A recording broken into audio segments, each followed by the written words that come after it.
Teddy Nightmare. Welcome to another episode of Teddy's Nightmares, the channel where the festive season meets the realm of the uncanny. I'm your host, guiding you through bone-chilling tales that transform holiday cheer into sheer terror. Tonight, we delve into the world of Christmas phantoms and eerie holiday occurrences. From the haunting melodies echoing in old family homes to the disturbing visits of spectral figures on snowy Christmas Eves, these stories will make you rethink the holiday season's peaceful image. So, grab a blanket, dim the lights, and prepare to be spooked. But before we begin, don't forget to hit the like button, subscribe, and ring the bell for notifications.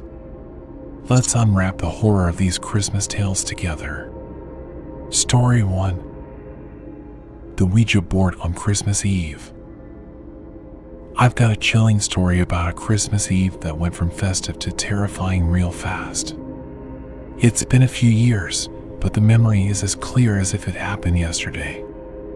My family has never been the same since. It was Christmas Eve, and my extended family was gathered at my aunt's house, a big, old place that always had an air of mystery.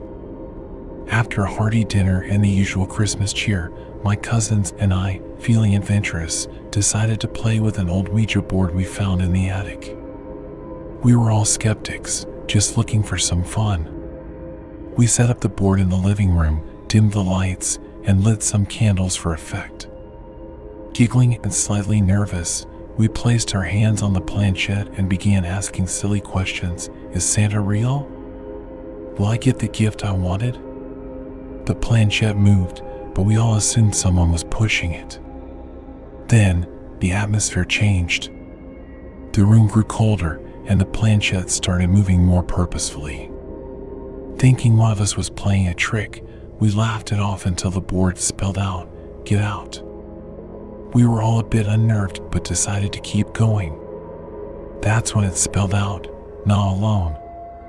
The candles flickered as if in a sudden draft, and a heavy sense of dread filled the room. One of my cousins wanted to stop, but we were too caught up in the moment. Our next question was, "Who are you?" The board spelled out Eleanor. We didn't know any Eleanor, but my aunt, who had been watching, turned white. Eleanor was the name of her aunt who had died in that house many years ago, on a Christmas Eve, no less. We hadn't known that bit of family history. We asked, "What do you want?"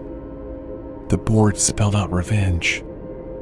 At that moment, a loud crash came from the kitchen. We all jumped up, and the planchette flew off the board and hit the wall with such force that it left a mark. In the kitchen, we found every cabinet open, dishes shattered on the floor, and the Christmas tree in the living room had fallen over. My youngest cousin started crying, saying she saw a shadowy figure standing in the corner. Terrified, we tried to clean up, and my aunt, a staunch believer in the supernatural, insisted we burn the Ouija board. We gathered around the fireplace, watching the board burn, and the house felt lighter almost immediately. That night, nobody slept well.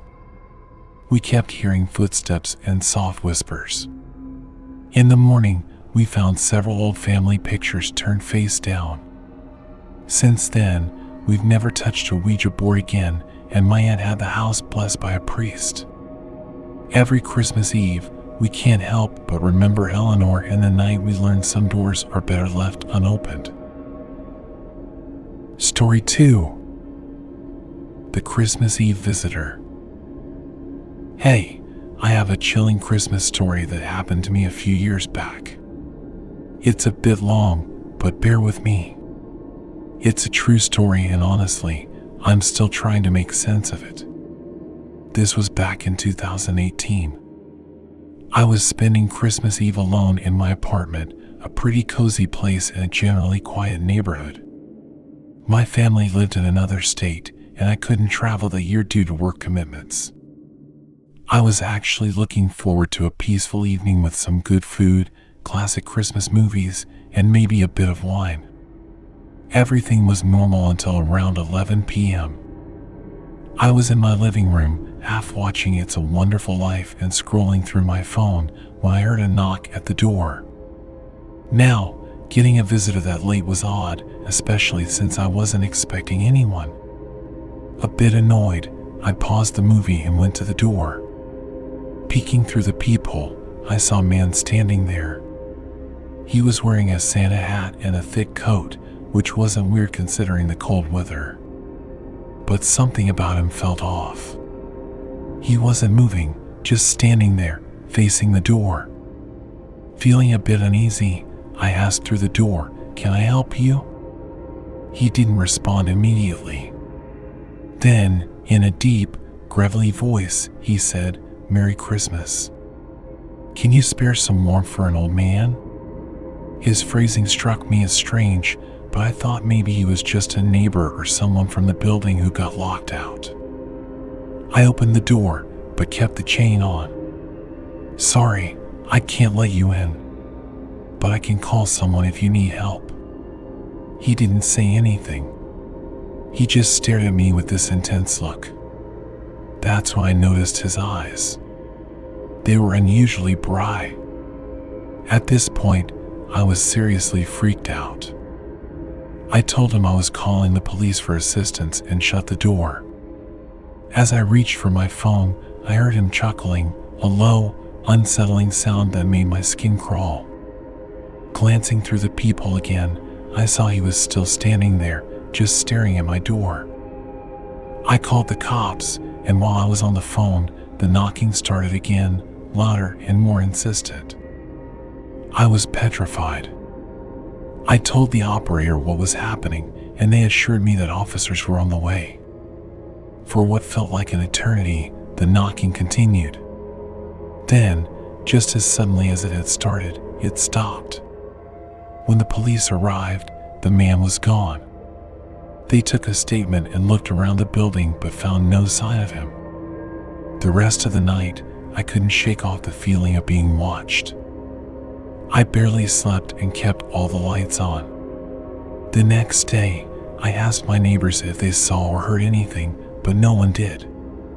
That experience has stayed with me, and every Christmas Eve since, I can't help but feel a sense of dread, wondering if that strange visitor will return.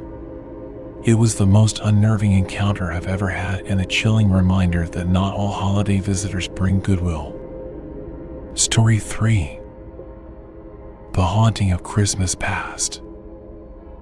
Hey everyone, I've got a spine-chilling story about a Christmas experience I had, which I am certain was supernatural. This happened a couple of years ago in my family's old farmhouse, a place that has been in our family for generations and is known for its eerie ambience. It was Christmas Eve, and as per our tradition, my family gathered at the farmhouse to celebrate. This place has always given me the creeps with its creaky floors and the way the wind howls through it on cold nights. But that Christmas Eve was different. There was an unnerving stillness in the air. After dinner, we all sat around the fireplace, sharing stories and enjoying the warmth of the fire. That's when it began. We heard faint, distant singing. It sounded like an old Christmas carol, but none that we recognized. Thinking it was just neighbors, we brushed it off. However, as the night progressed, the singing grew louder and clearer. It sounded like it was coming from inside the house. My cousin, intrigued and a bit tipsy, decided to investigate. He went upstairs, following the sound of the ghostly choir. Minutes turned into an hour, and he hadn't returned. Concerned, a few of us went to look for him. We found him in the attic, standing still, staring at an old, dust-covered mirror. He was pale and trembling. When we called his name, he didn't respond. It was as if he was in a trance. We managed to get him downstairs, but he was visibly shaken. He said that when he looked into the mirror, he saw a reflection that wasn't his own. It was a group of people dressed in Victorian-era clothes, singing Christmas carols and staring right back at him. The atmosphere in the house shifted after that. We all felt a cold presence, and the air felt heavier. The singing continued, echoing through the halls. It felt as if we were not alone, as if those ghostly carolers were there with us. Frightened, we decided to leave the farmhouse and spend the night at a nearby hotel. As we were leaving, I took one last look at the house. In the window, I saw a faint flicker of movement, like shadows dancing in the dim light. The next day, we did some research and found out that our farmhouse was once a gathering place for the local community's Christmas celebrations in the 1800s. It was rumored that a group of carolers had tragically died in a snowstorm nearby, and locals believed their spirits returned each Christmas Eve to sing once more. We've never spent another Christmas Eve at the farmhouse since then. Every year, as the festive season approaches, I can't help but remember that haunting melody and the feeling of unseen eyes watching us from the shadows. It was a Christmas experience that still haunts my dreams. Story 4. The unexplained Christmas noises in my family home. Hey Reddit, I need to share something that happened to my family a few Christmases ago. It's a story that I still can't fully explain, and it seems straight out of a horror movie. I'm hoping maybe someone here has had a similar experience or can offer some insights.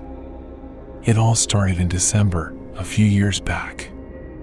Our family lives in an old house in the suburbs. It's the kind of place that has its quirks, but nothing ever suggested it was haunted or anything. That is, until one Christmas. About a week before Christmas, we started hearing these strange noises. It began subtly, almost like a faint tapping or scratching on the walls. At first, we thought it might be just the house settling or some small animal that had gotten into the walls. But then, the noises grew louder and more frequent. It sounded like someone was knocking on the doors and windows, but every time we checked, there was no one there. My dad, being the practical guy he is, decided to sprinkle ash and flour along the path to the front and back doors, thinking we could catch footprints of whoever was messing with us. But the substances were always undisturbed, even though the noises continued. It was as if whatever was making the noise was floating above the ground. One evening, things escalated. We were all in the living room, trying to watch a movie and ignore the now constant knocking, when suddenly it turned into aggressive banging. It was so loud and forceful that our dog started barking frantically and my little sister started crying. It was like something out of a scene from Poltergeist. Frustrated and scared, my dad called the police. While we were waiting for them to arrive, a brick suddenly flew through the living room window, shattering glass everywhere. The terrifying part was that there were police officers already outside, and they saw no one throw that brick. It was as if it had been hurled by an invisible hand. The police investigated, checking around the house and neighborhood, but they found nothing. No footprints, no fingerprints, nothing on the security cameras. It was as if the house itself was making these noises. After that night, the disturbances stopped as suddenly as they had started. We had the window fixed, cleaned up the ash and flour, and tried to get on with our lives. But the experience left us all shaken. We couldn't shake off the feeling that we weren't alone in that house, especially around Christmas. We never found out what caused those events. Some of our neighbors joked about it being a Christmas ghost, but my family started to seriously consider that it might have been something paranormal. It's been a few years now, and every Christmas, we all get a little anxious, wondering if our uninvited Christmas visitor will return. Story 5. I hate Christmas after this happened. This story unfolded when I was 13, during a time when Christmas meant everything to me. You see, I come from a wealthy family in Long Island, New York. Our house, a grand 2-story with 5 bedrooms and 6 bathrooms, was always the epitome of luxury. My sister Julie and I, both students at a private school, were no strangers to lavish living, including several vacations a year. Spoiled? Absolutely. But our parents worked hard in their high-paying jobs, the details of which were always a bit of a mystery to us. However, one Christmas Eve changed everything for me. It turned a season I loved into one of dread and nightmares. Here's my chilling Christmas story. Julie's birthday falls on December 21st, and that year she turned 9. Given its proximity to Christmas, our parents usually kept her birthday celebrations modest. That year, they gifted her $100 worth of Robux, which delighted her. Our family had a tradition of hosting a large dinner party on Christmas Eve, attended by family and my parents' friends. Julie and I would typically seclude ourselves in my room, immersed in movies and video games, steering clear of the adult festivities. That Christmas Eve, as the guests arrived in their glamorous holiday attire, Julie and I were playing Roblox. The house was filled with the sounds of merry chatter, laughter, and the clinking of wine glasses, a typical holiday scene. But suddenly, a scream pierced through the festive noises, sounding like something straight out of a horror movie. Julie and I were startled. What the hell was that? I asked, more to myself than to Julie. She thought it sounded like our Aunt Dee. We exchanged frightened glances. Feeling the weight of being the older sibling, I decided to investigate. I crept towards the staircase leading to the living room, while Julie peered out from our bedroom, signaling me to be quiet. At the bottom of the stairs, I was met with a horrifying sight, a pool of blood. The guests were in a frenzy, their once joyful banter turned into panicked whispers. I rushed to the kitchen, where I found my parents.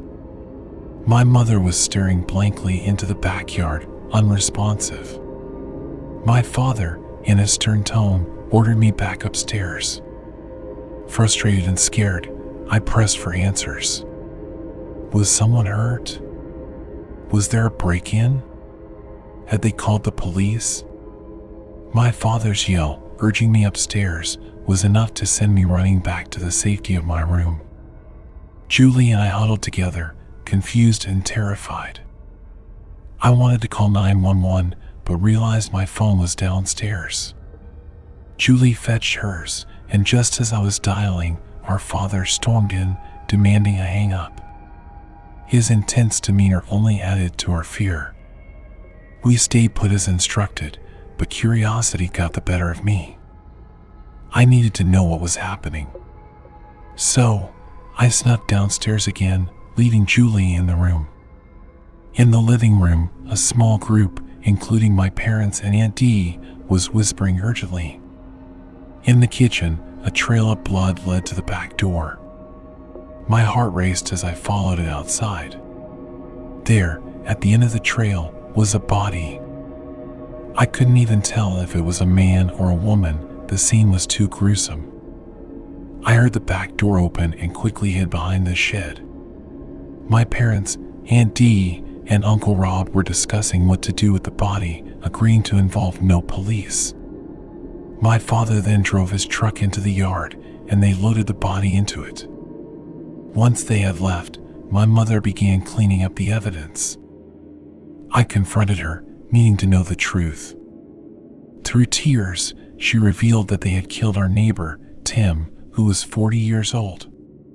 He had been secretly taking pictures of Julie, including some of her changing clothes, which they discovered when Tim accidentally showed them mixed with his family photos.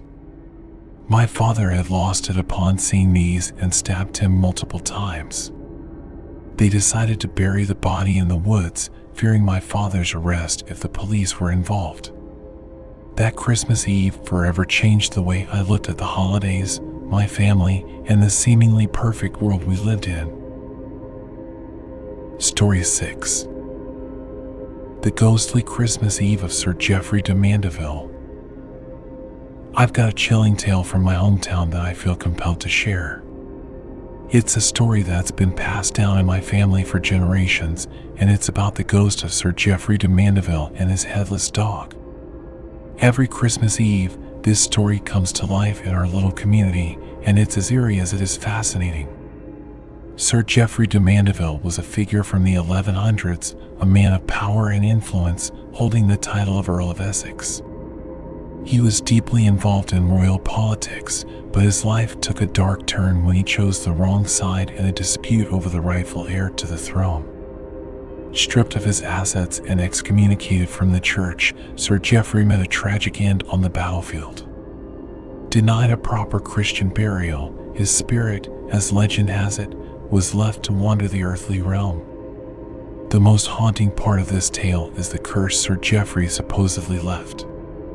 He vowed that ruin would befall anyone who took his properties from him, and every 6 years on Christmas Eve, he and his headless dog would return to haunt the lands he once owned, particularly around Pym's Brook Bridge in East Barnet.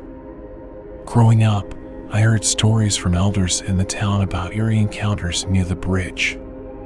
People spoke of strange sounds, like distant wails and clanking chains, and sightings of a hazy, headless dog emerging from the fog. The most spine-tingling tale was of a knight draped in a red cloak, accompanied by this ghostly canine wandering through the mist. My great-grandfather claimed to have seen Sir Geoffrey's ghost himself. He was walking home late one Christmas Eve when he heard the clatter of hooves on the bridge. Peering through the fog, he saw the headless dog and, behind it, a figure in full armor and a red cloak. He was so terrified that he ran all the way home and didn't stop shaking for hours. Every year, as Christmas approaches, there's an unspoken tension in our town. Some dismiss it as just an old legend, but others swear they've seen or heard something unexplainable near the bridge. I've never encountered Sir Geoffrey or his dog, but I can't help feeling a chill down my spine whenever I pass by Pym's Brook Bridge, especially on Christmas Eve. So, do you think there's any truth to this legend? Have any of you heard similar stories in your own towns? It's one of those tales that seems too eerie to be just a myth. Story 7. The Bizarre Tale of the Christmas Tree Thieves. I've got a wild story from last Christmas that still has our small town buzzing. It's about a series of Christmas tree thefts that were so audacious, they felt like something out of a heist movie. I figured this might be the perfect place to share it, given the season and all. It all began in the San Francisco Bay Area, where the holiday season was kicking off in a typical festive spirit. A couple, much like any other family, were excited to start their Christmas preparations. They had spent their day picking out the perfect Christmas tree, a symbol of the joy and warmth the season brings. With their prized tree securely tied to the roof of their SUV, they made a quick stop at a local store for some last-minute errands. Little did they know, their holiday spirit was about to be dampened. A security camera in the parking lot captured what happened next, and it was nothing short of astonishing. A white vehicle pulled up alongside their SUV. A man emerged, nonchalantly snipped the ropes holding the tree, lifted it off the car, and casually shoved it into the back of his own vehicle. Just like that, the tree was gone. Imagine the couple's disbelief and dismay upon returning to their vehicle, only to find their symbol of holiday cheer stolen. It was a moment straight out of a Grinch story, but real and far less charming. But the tale doesn't end there. Across the state in Kennewick, Washington, another Christmas tree heist was unfolding in an even more bizarre fashion.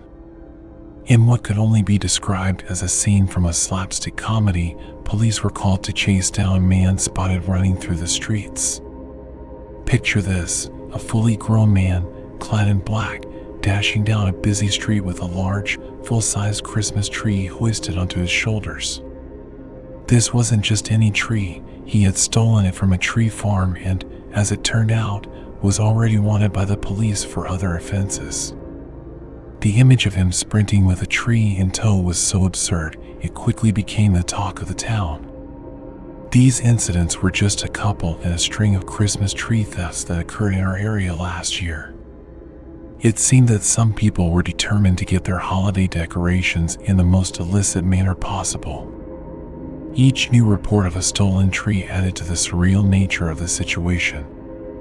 It became a darkly comedic topic of conversation in the community, with everyone wondering where and when the next tree napping would occur. So, have any of you heard of or experienced anything like this? It's a reminder that the holiday season, while mostly filled with joy and goodwill, can also bring out some bizarre and unscrupulous behavior in people. I guess in a world as unpredictable as ours, even the simple act of picking out a Christmas tree can lead to an unexpected adventure. Story 8. The Haunting Christmas Eve in the Old Country House. Hey there, gather around for a chilling tale that will make you rethink the cozy, festive image of Christmas. This happened to a close friend of mine, Emily, a few years back, in her family's ancestral home nestled deep in the countryside. It's a story so harrowing, so unnervingly strange, that it has become a kind of dark legend among our circle of friends. Emily had always been the adventurous type, unafraid of spending Christmas alone in the old family house. This house, a relic from the past, had always been a source of eerie stories and local folklore. The kind of place where the wind seemed to carry voices and the floorboards whispered secrets of the past. It was Christmas Eve, and the house was decked with lights and festive decorations. Yet, beneath the holiday cheer, there was an undeniable air of solitude and foreboding. As night crept in, a heavy snowfall began, blanketing the house in a shroud of silence. The weirdness started subtly. Emily was sitting by the fireplace when she heard what she thought were faint footsteps upstairs in the attic. Initially dismissing it as the house settling, she tried to ignore it. But the sounds persisted, growing louder, more deliberate. It wasn't just footsteps now. A soft, eerie humming filled the air, like a lullaby from another time. Feeling a chill that wasn't just from the cold, Emily decided to investigate. She told herself it was just animals in the attic, or perhaps the wind. But as she ascended the creaking stairs, each step felt like walking deeper into a forgotten world. The temperature dropped with each step, as if she were descending into a cellar rather than climbing up. Reaching the attic door, she paused, her heart pounding in her chest. The humming was clearer now, a haunting melody that seemed to echo from the walls themselves. With a deep breath, Emily pushed open the door. The attic was shrouded in darkness, the only light coming from the moon spilling through a small window. The room was still, filled with old furniture covered in sheets, looking like ghostly figures in the dim light. The humming had stopped, replaced by an oppressive silence. Then she saw it.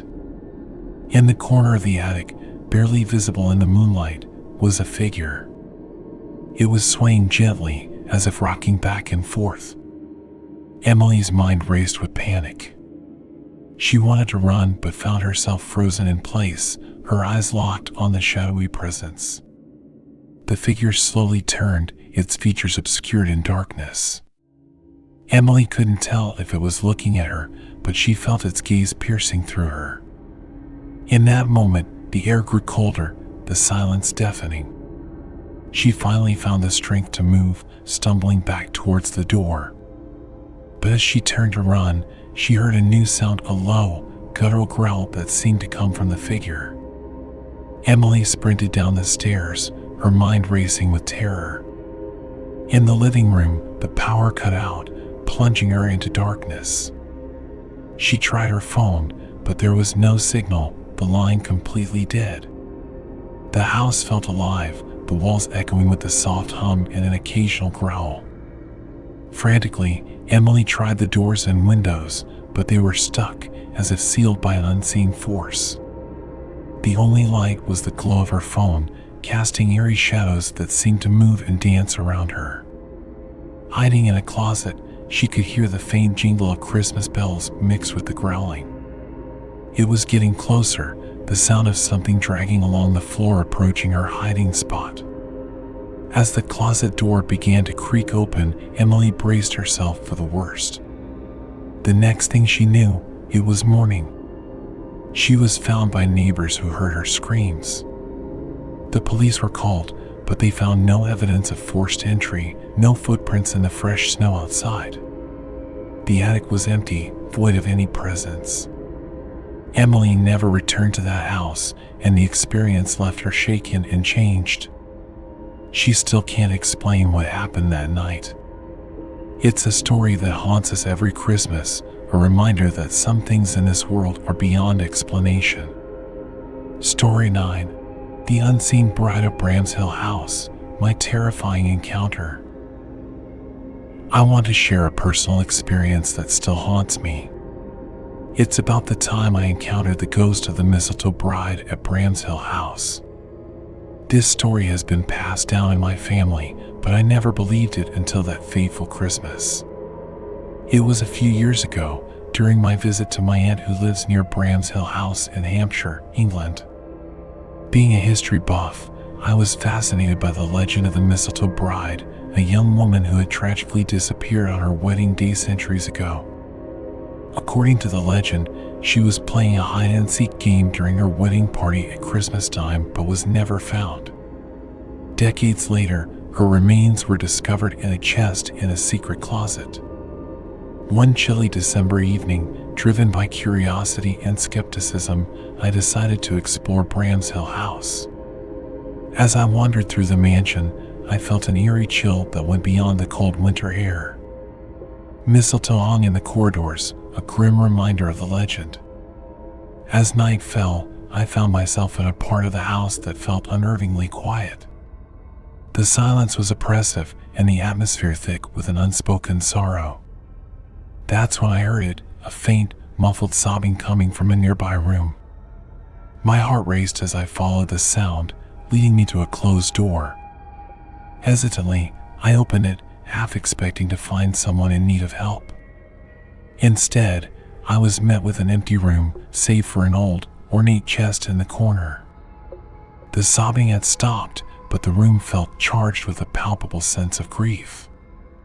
As I approached the chest, a cold breeze brushed past me, making the hairs on the back of my neck stand up.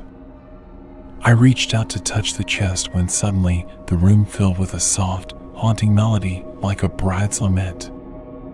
I froze, my heart pounding in my ears. Out of the corner of my eye, I saw a fleeting shadow move across the room.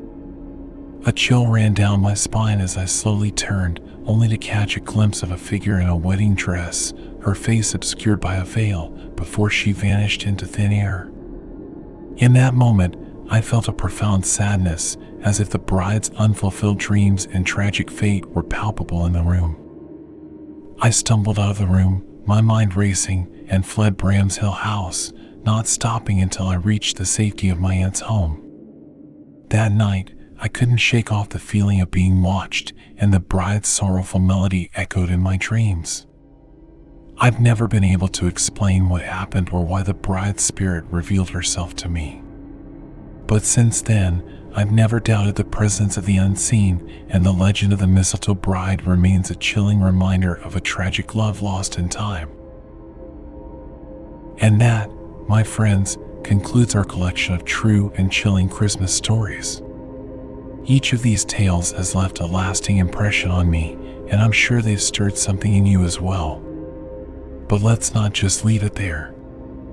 I want to hear from you. Do you have any similar stories? Have you ever encountered anything inexplicable or supernatural during the Christmas season? Share your experiences in the comments below. Your stories are what keep this channel alive and our community engaged. And if you've enjoyed this video, don't forget to hit that like button, subscribe, and turn on the notification bell. It really helps the channel. That way, you won't miss out on any of our future videos. I'll be back with more stories, but until then, stay safe and maybe think twice before you pull out that old Ouija board or open the door to a late night Christmas Eve visitor. Goodbye for now, and see you in the next video.